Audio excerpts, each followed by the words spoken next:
Yes, good morning, students. Welcome back to the session again. Wherein in the previous class, we have discussed about what are the sub skills of speaking ability. Now, based on that only, how important it is as per understanding some of the sub components of ability of speaking, without which it is difficult for anybody to survive as a good speaker. So, the five important sub dimensions, or you can say the sub components of speaking ability, they are none other than stress, okay, articulation, rhythm, okay, pronunciation and intonation. So what they are, how important they are, let us see. So first, let me just touch upon some of the basic concept, one of the basic component of speaking ability, that is stress. If you wanted to become a good speaker, if you wanted to be recognized as a good speaker in any language you are talking about, so that language stress, each and every language, as I said, have its own dimensions. We need to understand those dimensions in a very conceptually, so that that will helpful for every one of us to get familiar and appropriate information. So from that point of view, understanding what is stress is important. Stress, that word which we hear or we listen, is the word which is used in the language. Now, from the language context, you have to understand, not from the psychological point of view. So, whenever we are unhappy, whenever we are not in a position to meet the expected goal or a need or a desire, we do get frustration. We may reach the conflicts or we may get some conflicts. There we get stress. I'm not talking about that stress now. This is a stress which is related to language. Okay, just come out from that stress, so that it will help for you to understand what type of stress we are actually talking about, which is essential for the purpose of ability of speaking as well as communication is considered. So once communication, once ability of speaking is judged, evaluated, or understood, or even you can say analyzed by the way how that person is using the words in a right form. Okay, the words accent, stress, and emphasis are frequently used interchangeably.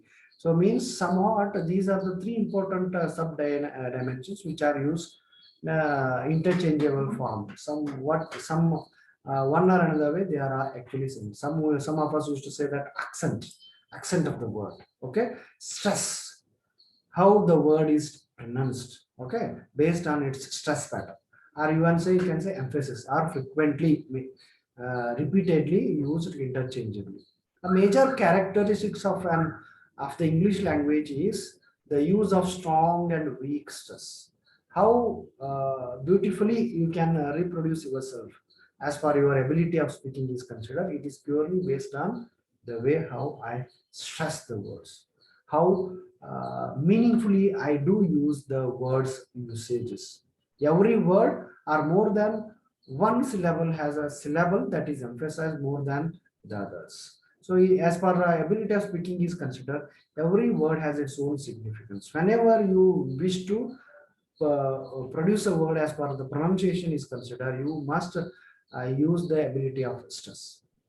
So based on stress pattern, one word can be pronounced as. So we may have a single syllable or we may have other syllables too, which is very important to know. Based on the syllabic pattern of the word, we can give the stress to the word. Accented syllables receive more force. When you used to pronounce the word, basically what you need to understand is the stress pattern of the word. Accented syllables receive more force and are louder than an unaccented ones. See, ONE has ones. When I am pronouncing the word ones, I use low form of accent, whereas I used to use the word force. So I need to stress more on a force more than others. So like that, stress pattern is very important. Correct use of stress is essential for achieving proper pronunciation of the words. If you wish to become a good speaker or if you wish to become a good communicator, what essentially you do required in your presentation skills are considered is the stress pattern. How beautifully, how meaningfully, how correctly you do use the ability of stress as far as usage of the language is considered. Based on that, your pronunciation is going to create some wonders to the listeners. If you are not following the right form of stress, then you are going to meet the wrong connection as per the ability of speaking is considered. So from that point of view, understanding stress and using the same is very, very important one. Next is rhythm. ಕನ್ನಡದಲ್ಲಿ ಇದಕ್ಕೆ ಲಯ ಅಥವಾ ತಾಳ ಅಂತ ಕರೀತಾರೆ.